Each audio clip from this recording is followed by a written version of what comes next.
Assalamualaikum warahmatullahi wabarakatuh. Teman-teman, sesuai dengan janji saya dan poster yang sudah ramai beredar kemarin ya, bahwa di hari Kamis ini kita akan membahas tentang pasal zina di KUHP yang baru dalam program Colmek atau singkatan dari College with Ekomaung ya. Ya itulah singkatannya ya. Nah, teman-teman, eh ini kita bicara tentang KUHP yang baru, berarti kita bicara tentang hukum pidana ya. KUHP Kitab Undang-Undang Hukum Pidana. Di KUHP yang baru ini, yang baru disahkan, ini memang ada beberapa pasal yang jadi trending karena diomongin dan dibahas ya, pro kontra nih oleh para akademisi dari kampus, lalu praktisi, pegiat hukum, pemerintah juga ada yang komentar, lalu juga anggota dewan juga ada yang komentar ya.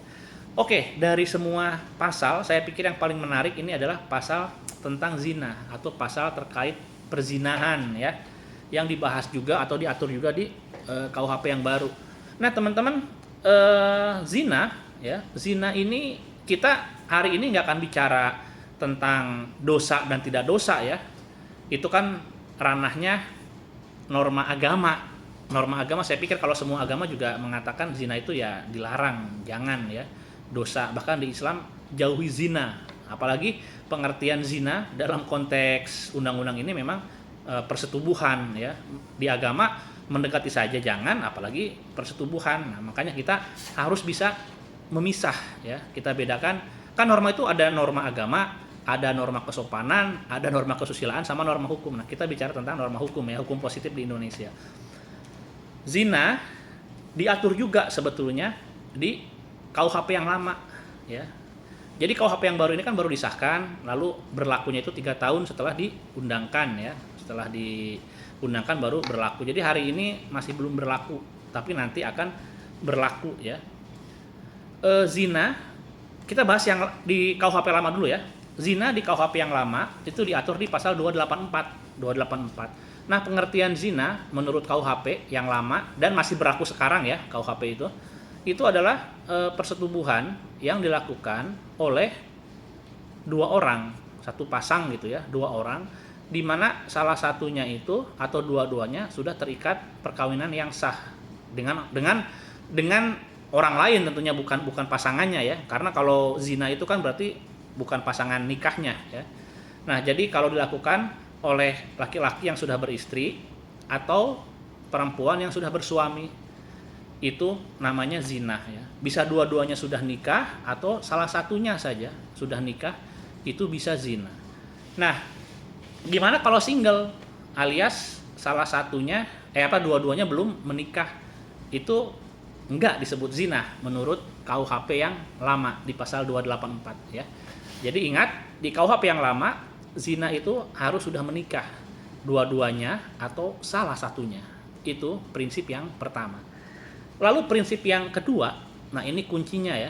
Karena gini, banyak orang itu kan single lalu melakukan persetubuhan itu dari agama mungkin ya, dosa, kesusilaan juga dilarang gitu. Tapi kalau menurut hukum positif ya, sorry to say, itu tidak zina kalau di KUHP yang lama. Di KUHP yang baru gimana nanti kita bahas ya. Gitu teman-teman ya, itu dulu prinsip pertama, bahwa zina itu harus salah satu atau kedua-duanya sudah menikah. Pasal 284 KUHP yang lama dan masih berlaku hari ini. Lah, prinsip yang kedua itu adalah suatu tindakan disebut zina dan bisa dilaporkan kalau dilaporkan oleh pasangan sahnya, alias pasangan yang merasa diselingkuhi. Nah, ini namanya adalah delik aduan absolut ya. Delik aduan absolut. Nah, tindak pidana ini rumusnya seperti matematika, teman-teman. Jadi ada yang namanya delik. Delik itu apa? Delik itu adalah tindak pidananya ya. Perzinahan, pencurian, lalu penggelapan, penganiayaan, itu deliknya. Nah, delik ini memiliki unsur ya. Sesuatu tindakan disebut delik tertentu itu kalau dia memenuhi unsurnya. Jadi suatu perzinahan ya, unsurnya apa? Ya ada pasangan, lalu ada pasangan yang bukan nikah, lalu melakukan persetubuhan gitu loh. Itu namanya zina. Jadi ada unsur-unsurnya. Kayak misalkan mencuri, apa unsurnya? Mengambil barang gitu. Lalu tanpa sepengetahuan orangnya gitu ya. Nah, itu namanya mencuri gitu. Lalu juga ada penggelapan, yaitu mengambil barang tapi sudah dalam penguasaannya. Jadi beda-beda tuh ya, unsur-unsurnya itu beda. Unsur-unsur ini itulah yang menentukan suatu tindakan disebut delik pidana atau bukan. Ya. Nah, delik ini ada dua. Ada yang namanya delik biasa dan delik aduan. Suatu tindak pidana disebut delik biasa ketika polisi atau aparat penegak hukum bisa memprosesnya tanpa perlu menunggu laporan atau tanpa perlu mendapatkan laporan dari pihak tertentu ya, terutama pihak yang merasa dirugikan. Contoh delik biasa, pembunuhan ya. Polisi bisa langsung bekerja, bisa langsung bergerak tanpa perlu ada laporan dari keluarga ya, dari suami istri, tetangga. Itu nggak usah polisi nunggu seperti itu. Ada tindak pidana pembunuhan, polisi bekerja gitu ya. Pembunuhan, lalu penganiayaan, pencurian kayak gitu-gitu ya, yang menjurus kriminal murni, itu polisi bisa bergerak tanpa perlu ada pengaduan. Namanya delik biasa. Nah, ada juga yang namanya delik aduan. Delik aduan ini polisi atau aparat penegak hukum baru bisa memproses ketika ada pihak yang mengadukan ya. Dan zina di KUHP yang lama itu masuk ke delik aduan absolut. Artinya kalau misalkan ada pihak-pihak yang tidak melaporkan ya, yang diatur dalam undang-undang di KUHP-nya, itu nggak bisa memproses. Termasuk zina. Zina ini adalah delik aduan absolut. Yang bisa melaporkan seseorang melakukan tindakan zina itu adalah pasangan sahnya di KUHP yang lama ya. Berarti yang bisa melaporkan seseorang itu adalah suaminya yang sah atau istrinya yang sah. Itu zina. Kalau tetangga nggak bisa, tetangga, Pak RT, Pak RW, teman nggak bisa, ya nggak bisa. Polisi nggak akan melakukan proses hukum karena itu delik aduan absolut itu. Nah, di KUHP yang baru pasal 411 zina, ya. Zina kalau di KUHP sebelumnya kan kalau belum menikah nggak zina kan, ya harus sudah menikah salah satunya. Nah, bagaimana di KUHP yang baru? Di KUHP yang baru pasangan yang belum menikah pun itu zina, bisa gitu ya. Jadi single sama single bisa dikatakan berzina, melakukan tindak pidana zina. Tapi tetap kuncinya ini adalah delik aduan apa delik biasa. Nah, ternyata di KUHP yang baru itu dikatakan bahwa ini adalah delik aduan juga, ya, delik aduan absolut. Jadi kalau untuk individu, si cewek apa cowoknya itu kalau udah punya pasangan sah ya, udah menikah, itu yang bisa mengadukan adalah pasangan sahnya, ya, istri atau suaminya. Lalu bagaimana dengan yang single? Itu bisa diadukan oleh orang tuanya ya. Orang tuanya, saya lupa lagi anaknya bisa nggak ya, yang jelas orang tuanya bisa mengadukan. Dan ingat, mengadukan pasangan zina tidak bisa satu-satu, nggak bisa misalkan orang tua perempuannya nih, wah zina, dia adukan anak laki-laki yang menzinahi anak perempuannya, jadi anaknya nggak dilaporkan, nggak bisa, harus sepaket ya, karena tindak pidana zina ini kan dilakukan oleh dua orang, jadi nggak bisa dilaporkan cuma satu orang saja gitu. Jadi ada orang tua melaporkan anaknya, melaporkan